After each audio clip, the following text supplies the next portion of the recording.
Hello viewers, how are you. उम्मीद आप सब ठीक ठाक होंगे, खैरियत से होंगे। डॉक्टर शाला ब्लॉग में एक बार फिर आपका इस्तकबाल, आपका स्वागत, आपका वेलकम। आगे बढ़ने से पहले मैं आप लोगों से यही कहूँगी कि मेरे इस चैनल को लाइक, शेयर और सब्सक्राइब करना ना भूलें। बेल आइकन ज़रूर प्रेस करें ताकि नोटिफिकेशंस आपको वक्त पर मिलते रहें। वीवर्स, मैं आपसे ये भी कहना चाहूँगी कि आपकी कीमती राय हम लोगों के लिए बहुत ज़्यादा अहम होती है, बहुत इम्पॉर्टेंट होती है, हमको मोटिवेट करती है ऐसे ब्लॉग बनाने के लिए। तो इनबॉक्स में आप हमको अपनी कीमती राय से ज़रूर नवाजें। और जैसा आप सब भी जानते हैं कि हमेशा हमारा ब्लॉग किसी न किसी ऐसे टॉपिक पर ज़रूर होता है जो हमारे समाज से जुड़ा होता है, लेकिन डायरेक्ट या इनडायरेक्ट हम पर, हमारी ज़िंदगी पर, हमारे आने वाली नस्लों की ज़िंदगी पर वो असरअंदाज होने वाले मसाइल होते हैं। तो हम आज एक ऐसे ही मसले के बारे में आप लोगों से बात करेंगे, उस पर एक नज़रिया, एक तज़िया पेश करेंगे, क्योंकि बात करने से, डायलॉग करने से बहुत सारे मसले मसाइल हल होते हैं, बहुत सारी गलतफहमियाँ दूर होती हैं। तो कम्युनिकेशन एक ऐसा ज़रिया है जिसके ज़रिए हम ना सिर्फ दूसरों की राय को एक सही डायरेक्शंस में ले जा सकते हैं, बल्कि उन बहुत सारी गलतफहमियों को दूर करने में भी हम उनके मददगार हो सकते हैं।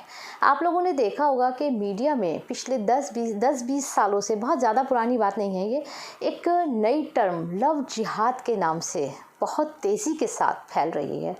और लोग इनके कान बार बार इस लफ्ज़ को सुनने के बाद बड़े यूज्ड टू हो गए हैं, और हम लोग इस बात को सुनते हैं, जहन को झटकते हैं, आगे बढ़ जाते हैं। लेकिन हम ये भूल जाते हैं कि इस एक लफ्ज़ से, इस एक लफ्ज़ ने किस तरह से हमारे पूरे समाज की सोच को बदल कर रख दिया है, और किस तरह से इस समाज के अंदर एक ऐसा जहर परोसा जा रहा है जो हमेशा दूसरे मज़हब के मानने वालों के खून को बहाकर या उनको कत्ल करके तभी इस जहर का तरियाक होता है, या ये कहिए कि इस आग को जब ही बुझाया जाता है जब तक इस पर किसी दूसरे मज़हब के इंसान के खून का छिड़काव ना कर दें, जो ये आजकल का माहौल चल रहा है। लव जिहाद, लव हमेशा से रहा इस समाज में, हमेशा से। आप कोई भी, चाहे शरीफ फराद का वाक़या उठा लीजिए, लैला मजनू का वाक़या उठा लीजिए, कितने भी पुराने वाक़यात आप उठा लीजिए, लव समाज में हमेशा से रहा और लोगों ने हमेशा इस लफ्ज़ की मुखालफत की है। ये बात किसी से छुपी हुई नहीं है। अब इसके साथ एक लफ्ज़ जिहाद जोड़ दिया एक ऐसे ग्रुप ने जो हमेशा हमारे इस मुल्क की इस रवादारी, इस मुश्तरका तहज़ीब, इस सांझे चूल्हे की हमेशा इन रवादारियों, इन रिवायात का दुश्मन रहा है। और दुश्मन ही नहीं बल्कि मैं कहूँगी कि जानी दुश्मन रहा है। और आज उसने इस लव जिहाद के नाम पर एक ऐसा माहौल बना के छोड़ दिया कि मुझे ऐसा लगता है कि 1947 का जो बंटवारा था, उस वक्त को और आज के वक्त को देखा जाए तो आज के वक्त के अंदर हम ज़्यादा ख़तरनाक माहौल में जी रहे हैं। क्योंकि 1947 का बंटवारा हुआ, उधर जिन लोगों को हिजरत करके जाना था वो चले गए, जिनको यहाँ रहना था वो यहाँ रहे, और हमने इस जगह को चूज़ किया। हमारे आबा व अजदाद ने इस चीज़ को, इस जगह को, इस मकाम को चूज़ किया कि हमको यहीं रहना है, यही हमारा वतन है।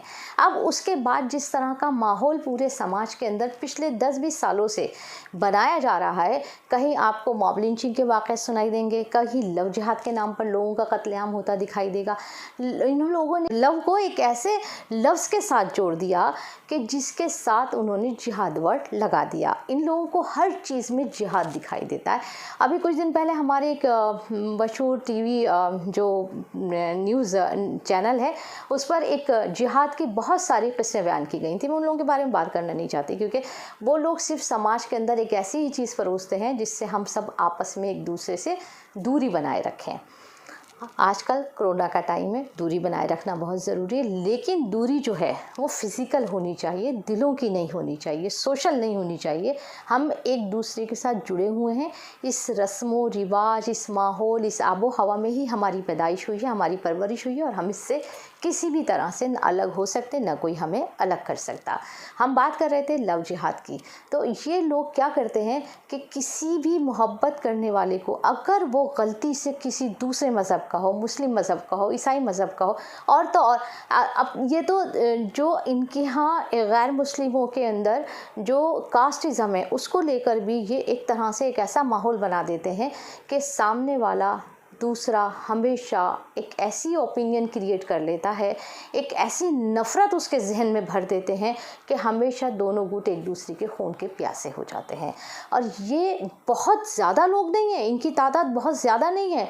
और अफसोस तो इस बात पर होता है कि इन लोगों के बीच में वो सारे लोग पढ़े लिखे एक ऐसे तबके से जुड़े हुए हैं जो तालीम याफ्ता है, लेकिन उन्होंने लव जिहाद का एक ऐसा बैनर उठा रखा है। और तो और उसके साथ ही क्या करते हैं, ये दूसरे मज़ाहिब की लड़कियों को अपनी मोहब्बत के जाल में फंसाते हैं, कभी उनके हम मज़हब नामों से, कभी किसी और तरीक़े से। और उन लड़कियों को फंसाते हैं जो गरीब घर ख़ानदान से होती हैं, उनके पास पैसे की तंगी होती है, उन्हें तरह तरह के लालच देते हैं और यूट्यूब चैनल्स के ऊपर उनको बिठा के उनकी ही ज़बान से उनके ही मज़हब के बारे में ऐसी बातें करवाते हैं, उन पर दबाव डालकर, मोहब्बत में पैसे का लालच देकर कि वो पूरे समाज के अंदर जहर घोल देते हैं।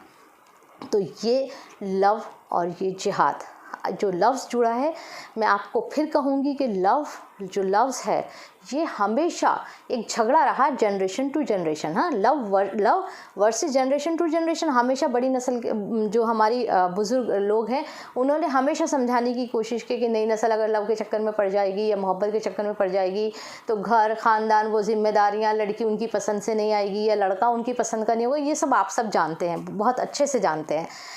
अच्छा, लव ये जिहाद जो वर्ड है, इसको मैं अलग अलग इसलिए कहूँगी क्योंकि इसका कोई ताल्लुक़ आपस में नहीं है, लेकिन जो ये टर्म आजकल यूज़ हो रही है इसका ताल्लुक़ 10-20 सालों से है।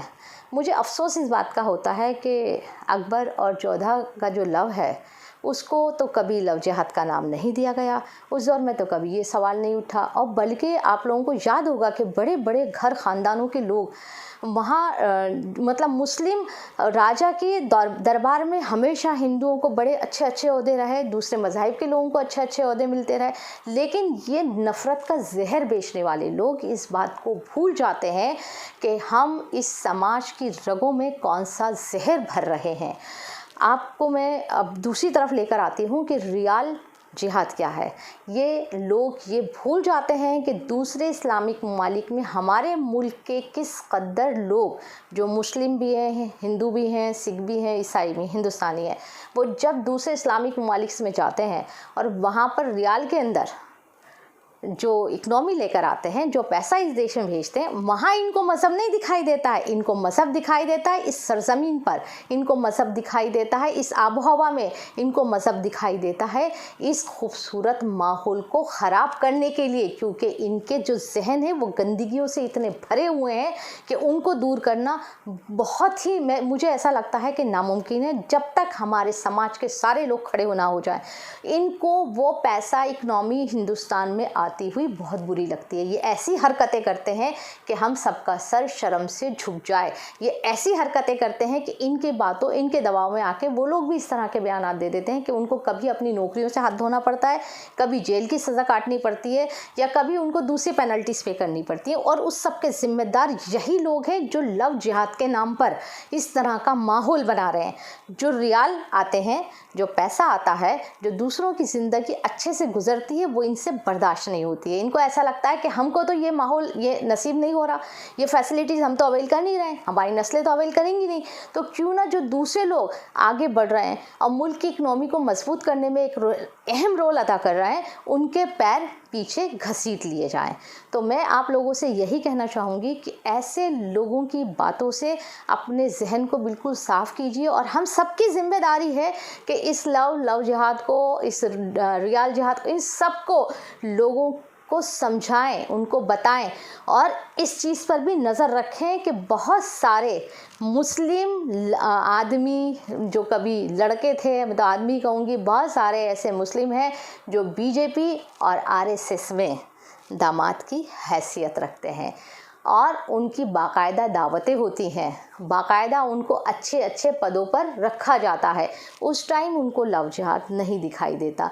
लेकिन समाज में नफ़रत का जहर फैलाने के लिए जब ये पूरा ग्रुप निकलता है, लोगों को मिसगाइड करता है, लोगों की सोच को सिर्फ एक धारा की तरफ बदलने के लिए ले जाता है, उस वक्त हमारा समाज किस रंग में रंगता हुआ दिखाई देता है वो किसी से ढका छुपा नहीं है, सब इस चीज़ से वाकिफ़ हैं। तो मेरा मकसद यही था कि मैं आप लोगों को इन चीज़ों के बारे में बताऊं और कहने की कोशिश करूं कि लव जिहाद के नताइज, ये लफ्ज़ है ना टर्म जो मीडिया और दूसरे लोग यूज़ कर रहे हैं, उसके नताइज किस तरह हमारे मुल्क और हमारे मुल्क की इकनॉमी, हम हिंदुस्तानियों की ज़िंदगी के ऊपर असरअंदाज होते हैं। और हमें इस माहौल को बदलना होगा, वरना ये कोरोना से ज़्यादा ख़तरनाक वायरस है। एक ऐसा वायरस है जो माहौल के अंदर, कोरोना के इलाज के लिए तो हम लोग ऑक्सीजन सिलेंडर से फिर भी बच गए, लेकिन ये एक ऐसा माहौल क्रिएट कर रहा है, एक ऐसा माहौल बना रहा है जिसको साफ़ करने के लिए ऑक्सीजन सिलेंडर, बड़े बड़े पेड़, माहौल, पर्यावरण सब बेकार साबित हो जाएगा। अभी भी वक्त है, हम सबको होश में आना चाहिए।